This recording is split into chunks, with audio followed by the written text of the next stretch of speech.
C'è una grossa discontinuità oggi tra il fenomeno del consumo e il fenomeno delle dipendenze, così come è stato tradizionalmente inteso. I dati del consumo, così come emergono dalle nostre relazioni al Parlamento, che utilizzano strumenti forse non così sofisticati come quelli che venivano descritti, dicono che lo scenario a livello quantitativo è abbastanza stabile, per quello che si riesce a rilevare. Tenete presente che il questionario, diciamo, più attendibile, quello che fornisce poi l'informazione all'Osservatorio di Lisbona come debito informativo da parte dell'Italia, è l'ESPAD, questionario che si fa ogni 2 anni nelle scuole agli studenti tra i 15 e i 19 anni. Abbiamo questa discontinuità tra quello che è il consumo usato come, tra virgolette, cultura del divertimento all'interno delle tante prese di rischio giovanili, con invece, in altri aspetti, una dipendenza che è risultato anche della combinazione con la parola passepartout è disagio, quindi con una sofferenza personale, interpersonale di alcune persone che utilizzando le sostanze stanno meglio con se stessi e quindi le usano, come notoriamente si sa, come tentativo di autocura.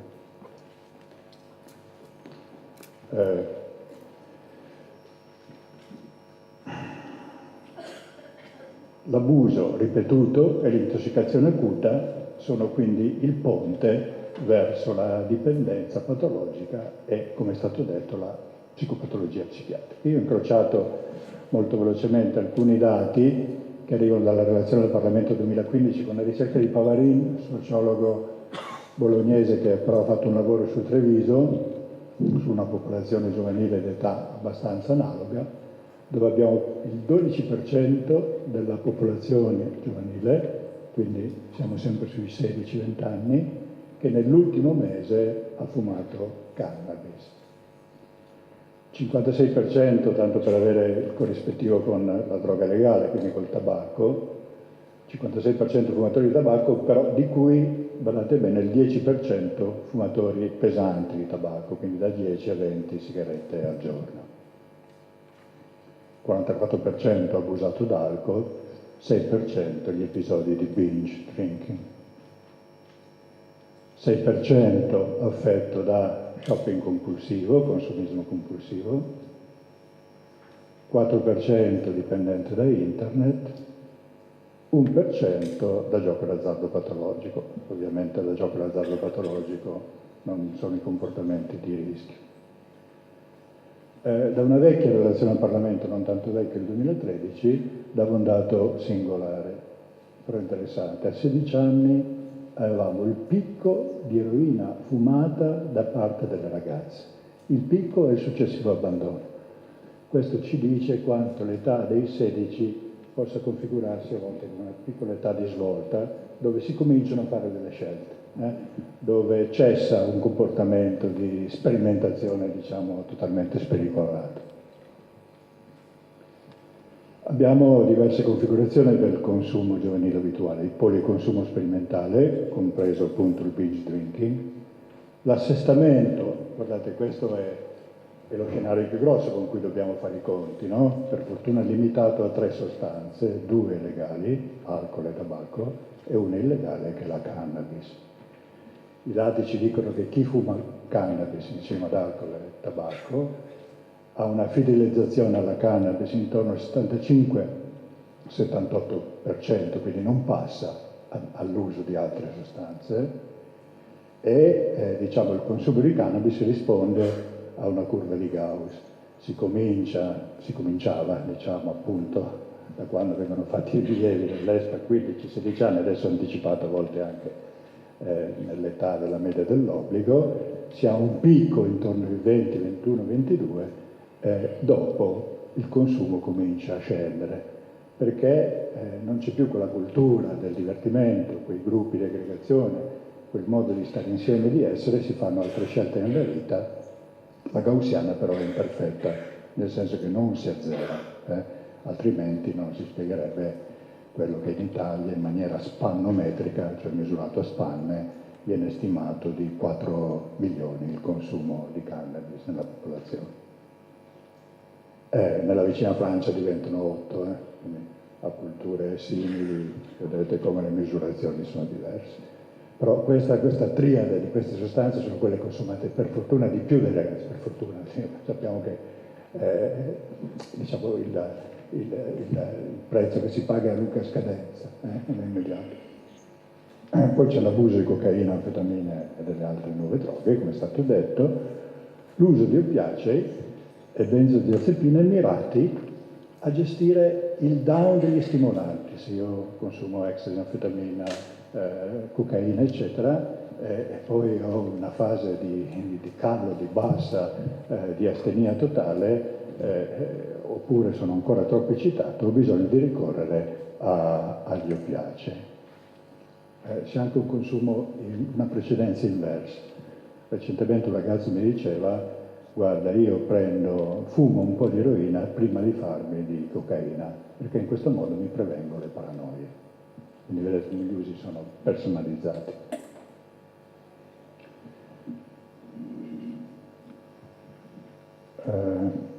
Gli 11-16 anni, abbiamo visto, sono l'età clou. In che senso? Nel senso che è il focus più critico, dall'inizio della preadolescenza al termine della prima adolescenza. Diciamo, se dobbiamo spostare la nostra attenzione sulla problematica di quelle che poi saranno le derive della dipendenza, si diceva prima, cominciamo di qua, perché questa è l'età non solo dell'incubazione ma anche della sperimentazione. Sono le grandi metamorfosi, si è detto in introduzione della problematica del corpo, con oggi culturalmente i must della loro anticipazione, i must culturali e sociali. Il maggiore di tutti i rischi che i ragazzi considerano è quello di non crescere, di mancare l'appuntamento con quelle che loro ritengono le esperienze fondamentali della crescita. Questa è un'età individuata sia come turbolenza che come incubazione dei problemi. Per l'osservazione clinica tradizionale è l'età, come sappiamo, del possibile passaggio al disturbo positivo provocatorio nei maschi al disturbo della condotta, è l'età del periodo della maturazione dei disturbi alimentari femminili e la fase di incubazione precedente agli esordi schizofrenici giovanili. Ma cosa importa nella preadolescenza? La questione fondamentale è che la preadolescenza, rigorosamente intesa 11-13, quindi l'età della scuola media inferiore, che cosa importa? La scuola fino a un certo punto, perché è un mero contenitore di esercizio di responsabilità. Io devo andare bene per gestire i miei rapporti familiari, avere la mia paghetta, avere le mie libertà, ma nella grande maggioranza degli studenti non è lì l'investimento vitale. La famiglia è un dato scontato, è importante ma non ci si rende conto di quanto sia importante. È importante ma non è tenuto in conto, diciamo. Il vero investimento è verso il gruppo dei pari, verso il gruppo dei coetanei. Lì è l'investimento cogente e totalizzante. E il rapporto con i compagni diventa il vero teatro della verità su se stessi. E i ragazzi hanno 3 passaporti spendibili per appartenere al gruppo, per far parte del gruppo e per riconoscersi. Il primo è l'investimento sul proprio corpo, rendere il proprio aspetto gradevole, questo è il passaporto più semplice, più immediato, più spendibile. Il secondo è l'investimento sulla propria relazionalità, se non sono gradevole cercherò di rendermi simpatico, e l'investimento infine sulle proprie abilità, rendere se stessi capaci e mettere a disposizione degli altri le proprie capacità. L'investimento sul corpo, piacere a se stessi, piacere agli altri significa piacere a se stessi. Lo sguardo degli altri, noi sappiamo, determina l'identità e lo star bene con se stessi. Non so a quale scuola di psicologia ognuno di voi appartiene, ma sicuramente concordiamo che in particolare a questa età lo sguardo degli altri è molto penetrante e noi dobbiamo fare i conti come gli altri ci vedono e ci definiscono. Lo sforzo è quindi quello di modificare il proprio aspetto, dall'insuccesso nella metamorfosi strutturale del proprio corpo, alcune corporature non si possono modificare, all'ampio spazio invece di lavoro sulle superfici del proprio corpo. E quindi si lavora sul look, si lavora sui tatuaggi, si lavora sui piercing, si lavora sui colori dei capelli, sul modo di vestirsi, eccetera. E se il miglioramento che ottengo non è abbastanza, non è sufficiente per avere il mio successo, io comunque devo meravigliare, devo stupire, devo suscitare una qualche impressione, perché l'importante è essere visti. E la penalità più grossa è non essere visibile, non essere visto. Se ovviamente il problema, come sempre, è una questione di dosi, è una questione di misura anche sul tentativo di migliorare se stessi, no? In genere si dice se un brillantino sul naso dà luce all'intero volto, è chiaro che piercing sparsi ovunque, anche in parti insospettabili del corpo, forse sono un eccesso. E i ragazzi a quell'età il problema della misura lo governano ancora poco. Se non si ha successo nel rendere più appetibile e più piacevole il proprio corpo, si punta tutto sul proprio modo di essere, quindi rendersi simpatici, spiritosi, intraprendenti, possibilmente magari anche leader. Il rischio, anche qui, sempre una questione di misura, è di slittare nel ruolo del buffone o di ricoprire perennemente la parte del contestatore trasgressore che si espone per conto degli altri. Mi è capitata una mamma mezza disperata che diceva non so più cosa fare con mio figlio a scuola perché regolarmente, seduto vicino al termosifone della scuola, lui sbollona il termosifone per far venire lo schizzo d'acqua e in quel momento i compagni guardano solo lui, non guardano più l'insegnante, però è il suo momento in cui tutti gli occhi sono puntati su di lui. Se neanche a livello relazionale riesco a aver successo, c'è l'investimento sulle abilità. Le capacità possono essere utili agli altri. Le capacità sportive, ovviamente, per i maschi il pallone, se sono bravo faccio vincere la squadra. Le capacità musicali sono messe a disposizione del gruppo.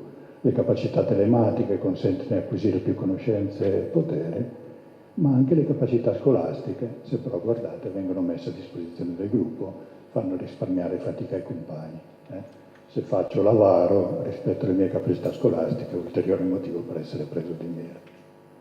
E infine il passaporto di riserva, quello che possiedo. E qui si passa dal registro dell'essere a quello dell'avere.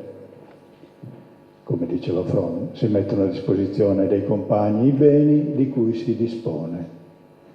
L'appartenenza al gruppo è mediato non da come sono, ma da ciò che possiedo. Quali sono i beni più ambiti? Mezzi di trasporto, ovviamente il denaro, se io sono in grado di offrire anche agli altri i miei livelli di consumo, e poi il bene più ambito che magari nessuno si immagina, in realtà è in quell'età la casa disponibile dei propri genitori senza i genitori dentro, in cui si possono stare magari un intero weekend con tutti i comfort, in particolare nelle sere d'inverno. È chiaro che mediato dall'avere il rischio dell'illusione dell'appartenenza e il rischio anche di essere usati dagli altri per quello che ho. Quando si è fruito la relazione può ovviamente incrinarsi. C'è una microfisica dalle fughe del malessere preadolescenziale, perché i ragazzi che non riescono in questo sforzo di essere accettati da parte degli altri, si sentono marginali prima e marginati poi, fuggono da dove stanno male. E se si sta male con i compagni, dove ci si rifugia? Ci si rifugia in casa.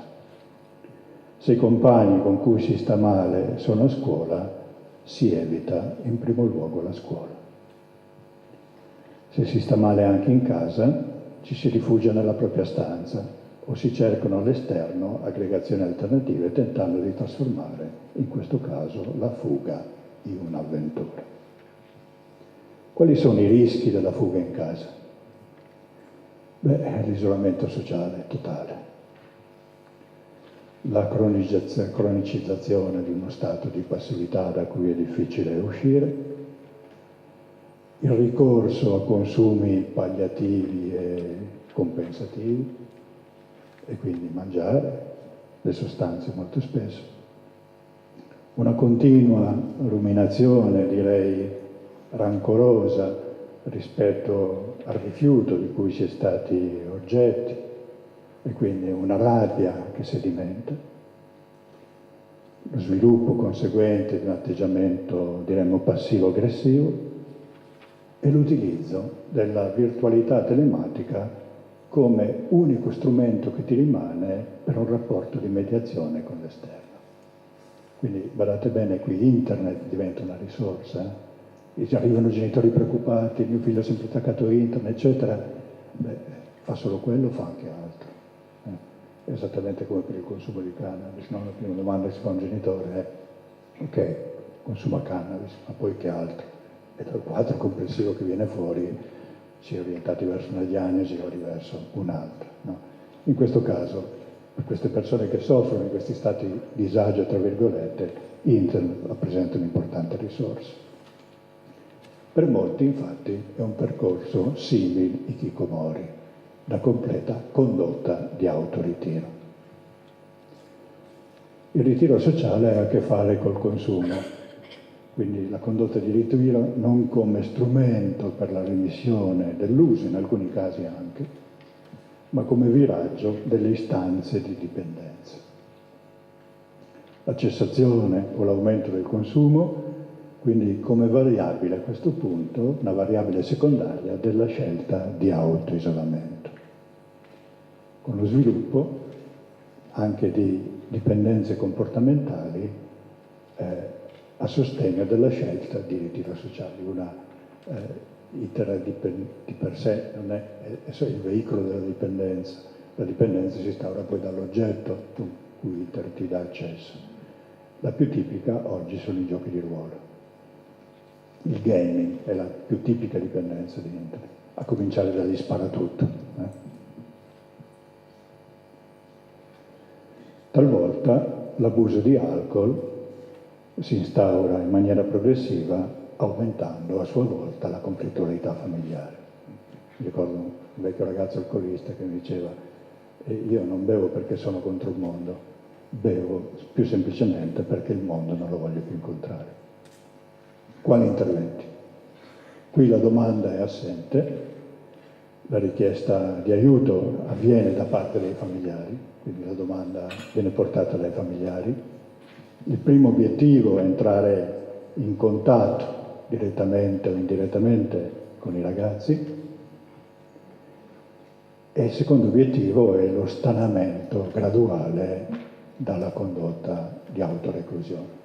In Giappone, che lavorano da più anni su un fenomeno che ha connotazioni culturali ovviamente diverse, però in parte ha alcune similarità, loro utilizzano molto le cosiddette sisters, quindi delle ragazze che potrebbero somigliare a degli operatori pari, di età leggermente superiori all'età dell'autorecluso, che cominciano a parlare da dietro la parete e cercano in qualche modo di creare dei contatti di interesse.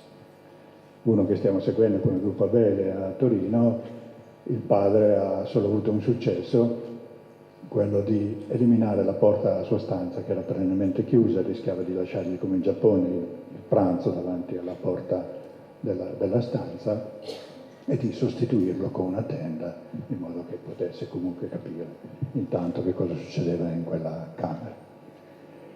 Il terzo obiettivo, infatti, è l'individuazione di attività gradite che fungono anche da mediatori relazionali ulteriori. Allora, tutto l'investimento che è stato fatto di tipo compensativo su internet e anche alcune abilità che sono state sviluppate in quell'ambito diventano una risorsa e diventano un mediatore sociale per esportare forse qualcuna di queste attività all'esterno.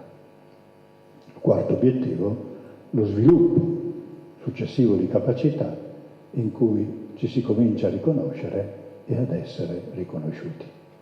Quindi in setting molto mediati. In Italia il trattamento, così come li chiama Charmet, degli eremiti metropolitani nostrani, abbiamo una sola esperienza grossa, che è quella del gruppo di Milano.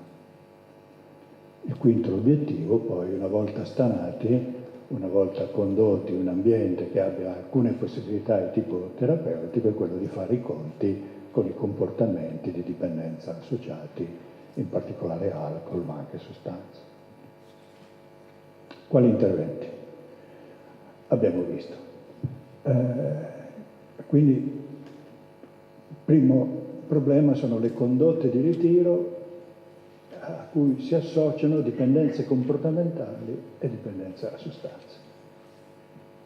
Il secondo sono coloro che invece trasformano, come abbiamo detto, la fuga in avventura, la scelta della vita di strada. E qui sono tutti coloro che si aggregano ai gruppi di nomadismo giovanile tra lo squatting, l'occupazione degli stabili liberi che possono essere occupati, e alcune attività di autosostentamento, quali può essere ad esempio la giocoleria di strada. Ovviamente c'è un poliabuso di tante sostanze, tradizionale NPS.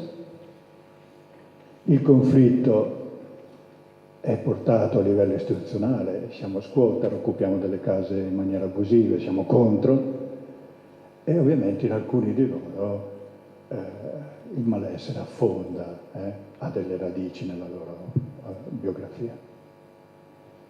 Il gruppo degli occupanti, il gruppo di coloro che scelgono l'avventura di strada, è quello che funge da base illusoriamente, diciamo, sicura. Il gruppo di amici che ha sostituito la famiglia, fondamentalmente. Parliamo di ragazzi che stanno tra i 16 e i 25, tendenzialmente. Chi rischia di pagare il prezzo più alto di questa vita sono le cosiddette bad girls, che sono a maggior rischio di deriva di pericoli di rischio. Quali interventi con costoro? Beh, si tratta di mantenere o recuperare con loro, soprattutto da parte dei familiari, un qualche filo di relazione. Hanno rotto bruscamente con la famiglia in cui c'era conflitto, però ogni tanto, in qualche momento, anche per qualche bisogno materiale, qualche breve ritorno a casa, a volte solo per fare una doccia, a volte per aprire il frigo, a volte per prendere qualche cosa che era rimasto, c'è. Allora l'importante è che il ritorno non sia occasione di riacutizzazione del conflitto, ma tentativo di riaccordo. Ma soprattutto la grande possibilità sono gli interventi nella crisi dell'incidente critico, che può essere o di tipo relazionale all'interno del gruppo, si bisticcia, non si va più d'accordo, vado via, a volte di tipo sanitario.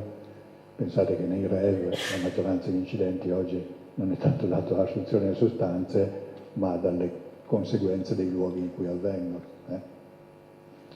Si discute molto se l'ultimo decesso per affogamento sia stato dovuto all'uso di sostanze o meno all'interno di un REV, ma soprattutto fabbriche abbandonate, buchi, pericoli. Uno degli interventi che in genere si fa da parte delle unità mobili è quello di riuscire a capire dove si fa per andare a perlustrare il posto, capire quali sono i luoghi pericolosi da presidiare, sia nelle fabbriche abbandonate che nei boschi, ovviamente. Oppure incidenti di tipo legale, vengo fermato per qualche motivo. Si utilizzano molto gli operatori di strada e gli altri mediatori sociali. Chi non campa con la giocoleria di strada con altri strumenti, se alla fine non ha da mangiare la sera, passa nella panetteria amica in cui l'invenduto qualche cosa ti dà, un pezzo di pizza, un pezzo di focaccia. E questi sono i mediatori sociali, no? Sono adulti che per il loro mestiere entrano in relazione con questi ragazzi e alcuni di loro riescono a instaurare delle mediazioni. Ricordate il famoso intervento nella Red Wave per riuscire a contattare alcuni punk a bestia, irriducibili, anti-istituzionali e tutto quanto. La mediazione è stata utilizzare un banco con dietro dei veterinari che si prendessero cura dei loro cani. C'era la fila ordinata e attraverso questo prendersi cura del loro oggetto sostanzialmente si riusciva a mediare la relazione. E poi soprattutto riuscire a fornire degli spazi alternativi, culturalmente non distanti dalle loro scelte di vita, come contesto in cui accompagnare l'eventuale trattamento per le sostanze di abuso. E infine il terzo gruppo di cui parlava il dottor Schifano, quello degli psiconauti, il consumo via polabuso, un consumo che è intenso, ripetuto, di ricerca di nuove esperienze, di nuove sensazioni. È l'area ad alto rischio degli psiconauti, dove qui la sostanza non è usata, come dice la famosa teorizzazione di Kanzian, per automedicazione come nella tossicodipendenza tradizionale, ma come ricerca del piacere e di nuove sensazioni al limite. Quindi siamo nella punta sfrenata dei consumatori, ok? Del gruppo dei consumatori. Quindi oltre la soglia della compatibilità d'uso e della tolleranza dell'uso, qui sappiamo appunto che l'alcol prepara, l'alcol non va mai scortato, lo sappiamo, lo sapete anche voi, quanto preceda, accompagni e segua l'uso di altre sostanze. L'alcol rimane la sostanza principale per tutti i viraggi delle dipendenze, per tutti i viraggi delle dipendenze. E qui anche l'eroina, abbiamo detto, dopo la cocaina rende tollerabile il down, ma prima elimina le paranoie. Il termine che poi potremmo usare per queste situazioni non è emarginazione come nelle due situazioni, marginalità e emarginazione come nelle due situazioni precedenti che abbiamo visto, è più il termine di maladattamento forse. Problematiche relazionali a volte disfunzionali, dove l'instabilità sembra essere il tratto principale e preminente. E qui, come è stato detto bene dal professor Schifano, il rischio della deriva dei sintomi psicotici dall'abuso di stimolanti. Quali caratteristiche hanno?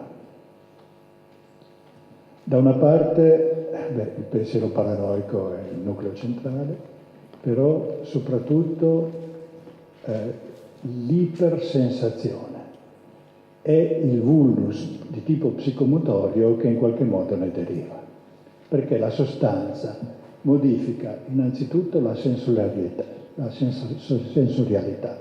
che diventa ipertrofica, non riesce più a trovare uno sbocco nel linguaggio e provoca il disturbo psicomotorio.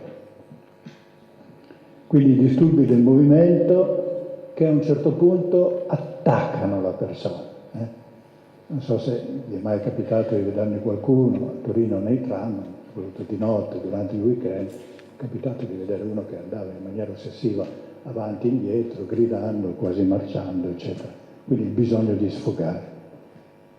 Quali altre caratteristiche? Quindi una psicosi di tipo dispercettivo, in cui però rimane una qualche conservazione dell'io e delle sue funzioni critiche.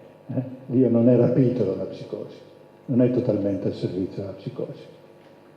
È come se rimanesse un io, chiamiamolo extrapsicotico, che sopravvive ed è spettatore della propria psicosi. Correale e Sette dicono è come se si fosse al cinema di se stessi. Vedo il film di me stesso. Quindi una follia chimica, psicosintetica, appunto da Alice nel Paese delle Meraviglie, in cui le meraviglie si trasformano, ahimè, in sensazioni spaventevoli. Quali interventi in questi casi? La necessità oggettiva di riuscire a fermarsi e, ahimè, il ricovero come primo atto, il trattamento farmacologico adeguato fin dal primo episodio, se si riesce, neurolettici attivici, long acting, già subito dopo il primo episodio, poi il cantiere aperto, anche il professor Schifano diceva quanto dura. Stare sul vissuto dal punto di vista psicologico, accompagnando il vissuto e cercando di addomesticare le emozioni spaventevoli che possono accompagnarlo, senza però né assecondarlo da una parte né criticarlo dall'altro, evitando ogni tipo di interpretazione, evitando quindi il confronto sul piano cognitivo. È un essere vicini emotivamente, monitorare, io ci sono, è la comunicazione più importante, non ti lascio solo. Monitorare l'aspetto contotrasferale al cospetto di tormento di anime perse vuol dire riuscire a marcare una presenza che cerca di restituire la tranquillità possibile e ridare la fiducia possibile, che se ne può uscire. Qui è fondamentale il lavoro che può fare una micro-equipe, non essere soli. Il mio capo, Don Luigi Ciotti, direbbe: badate, qui nessuno può fare il navigatore solitario, sia una squadra, senza magari la potenza, la squadra del dottor Schifano, ma le potenze relative che i nostri servizi possono offrire, però non è un'impresa in cui ci si può avventurare da soli. Bisogna a un certo punto poi, all'interno di questi quadri, inserire il piano di trattamento per la dipendenza, soprattutto della prevenzione della ricaduta. Fin da subito, fin da quando è possibile, il trattamento con i familiari. Non è che possiamo aspettare i tempi di un consenso informato che non arriva. Certo, il consenso ci deve essere, dobbiamo lavorare molto su questo punto per ribadire quanto, soprattutto se ragazzi, l'importanza dell'intervento di lavoro con i familiari. La necessità, vista l'età inevitabile, di costruire dei percorsi di individuazione e quindi di offrire tutti gli stimoli di cui i nostri servizi e le nostre reti territoriali sono capaci per favorire processi di capacitazione. Capacitazione, sapete, è un termine che rubiamo dalla scuola indiana dei Amartya Sen e di Yunus, no? Che cercavano di, in qualche modo, fornire degli strumenti alle persone per uscire dal loro stato di povertà e di emarginazione. Quindi bisogna lavorare molto anche sulle loro risorse, è fondamentale, come per tutti i ragazzi del resto. E qui un interrogativo si pone. Molti di costoro pensano di aver perso la capacità di controllo, ma uscite dalla crisi di poterla recuperare.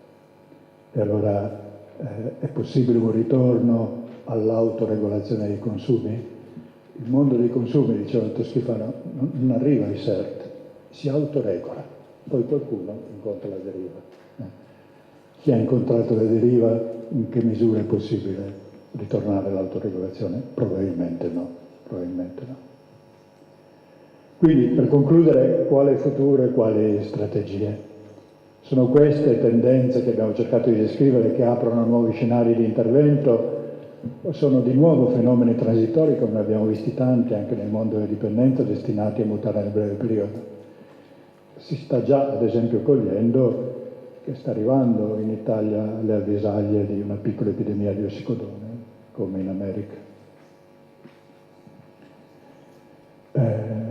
Sicuramente sono importanti tutti gli interventi di riduzione dei rischi, e quindi di quella che era la vecchia prevenzione secondaria, denominata prevenzione indicata e selettiva, l'informazione, il counseling, la presenza tutelante, alcuni interventi specifici mirati, quanti sono importanti il lavoro che si fa con i palloncini per la prevenzione dall'alcol quando vengono fatti bene, il peer support, l'analisi delle sostanze, sapere cosa si consuma, perché se io arrivo malmesso al pronto soccorso, dal pronto soccorso non sanno qual è il veleno, è difficile trovare l'antiveleno, quindi riuscire a fare l'analisi di sostanze nel luogo di consumo è fondamentale. Quali necessità? Abbiamo una significatività, pur nella consapevolezza della relatività dei nostri interventi, non sono mai risolutivi, sono d'aiuto, alcuni cambiamenti sono dovuti a macrofattori, il cosiddetto parziale superamento, perché c'è un ritorno all'uso intravenoso dell'eroina, è dovuto sicuramente non solo all'AIDS, ma dai mutamenti culturali che in qualche modo nell'immaginario giovanile hanno significato il vecchio tossicomane con i suoi parafernaglia, ago, siringa, laccio emostatico, come il perdente sociale in cui non si riconoscono, gli stimolanti vanno in tutt'altra direzione rispetto agli estregnanti come l'eroina. Prima, ad esempio, della riduzione del danno avevamo interventi semplici ed efficaci. 2 presidi sanitari fondamentali, il Narcan che ti salva dall'overdose, la siringa sterile che ti consente di non infettarti, sono ancora, per carità, sono ancora importanti, ma oggi negli scenari che abbiamo cercato di descrivere c'è più bisogno direi, richiamerei l'introduzione del vostro Presidente, no? Di interventi territoriali diffusi dove l'elemento psicosociale per agganciare queste situazioni, pensate alla fatica di aggancio degli hikikomori, di coloro che si aggregano a scuotere, eccetera, quanto il lavoro psicosociale sia da condurre. È importante qui non solo non essere soli, essere squadra, ma è importante fare gioco tra squadre diverse, non solo tra i servizi sociali e sanitari, ma anche con tutte le associazioni e i gruppi che un territorio può esprimere. E infine, è necessario un certo sostegno da parte della politica. Certo, qui in inglese dice some, nel significato di some un qualche, un po'. È stato significativo che ci fosse il neo-assessore stamattina, perché questi interventi difficili, innovativi, sperimentali li riusciamo a fare solo c'è un certo sostegno. Se poi anche certo nel senso di Schumer, ancora meglio. Grazie.